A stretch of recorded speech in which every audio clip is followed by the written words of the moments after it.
Well, hello there again, everyone. I haven't gone back to work yet, but I am doing odd little bits of general pottering on my own stuff in the workshop.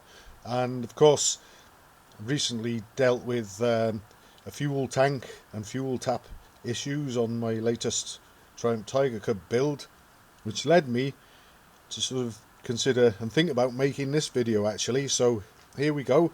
And this is basically how to repair one of these push on push off type petrol taps, that, as I referred to, the hexagon.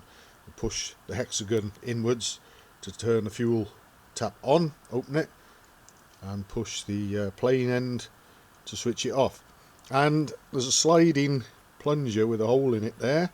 It's just a flat strip of brass basically, with these the hexagon and the plain ends sort of riveted onto it. And sliding it that way opens it, sliding it that way closes it. The other side, when you turn it over, looks exactly the same. And what you've got, here's the originals. You have these little cork seals which fit in there, one in there and one in there, and then when you fit and screw up each end of the fuel tap assembly, as you screw them in, they start to compress the cork slightly, and that's supposed to make a seal. But occasionally the corks can wear or dry out or even break or crack or whatever. These two actually are probably fine. They're another pair that I plunged into boiling water the other night. But then I thought, well, what if I wanted to make some new ones or replacements? What would I use? And I've got well, quite a large sheet of cork here.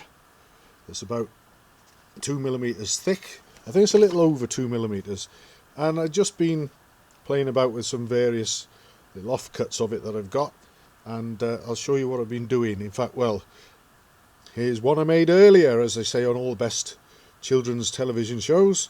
And if I fit that into here like so,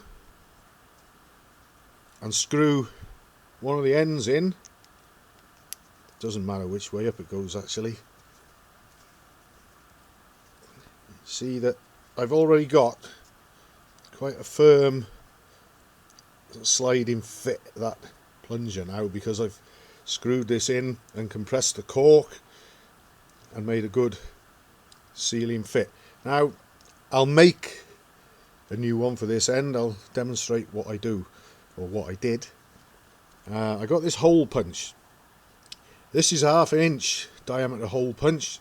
I had a 12mm one which I tried first, which just made the washer a slightly sort of sloppy fit in the body. 1/2 inch is just that little bit bigger, isn't it? So I got a 1/2 inch one, and basically you need a hammer, a block of wood. Hopefully we might be seeing this. Let's see.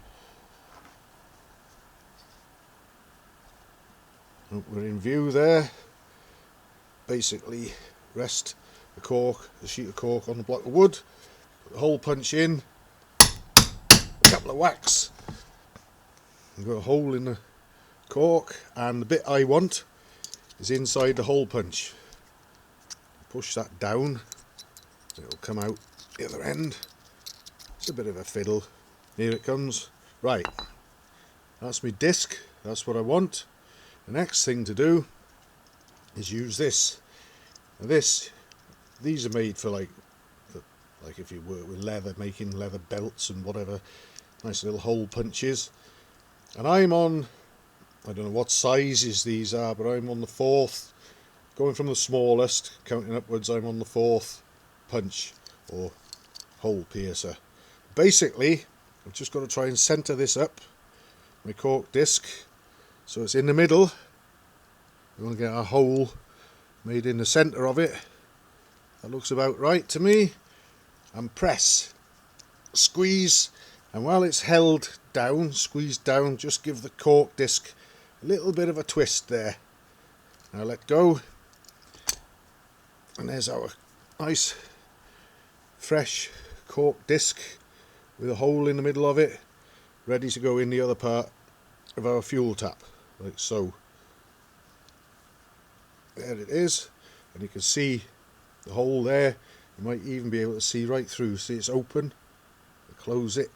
There we are, and just like before, you screw this end piece into it so that the flat sliding section, the brass bit, is sandwiched and gripped quite firmly between the two cork discs that I've just made and fitted. Now that, obviously, you'll have to take my word for it, but that feels nice and firm without being too tight or binding, so I'm pretty confident that that tap will now seal again and be good to go, probably for many years.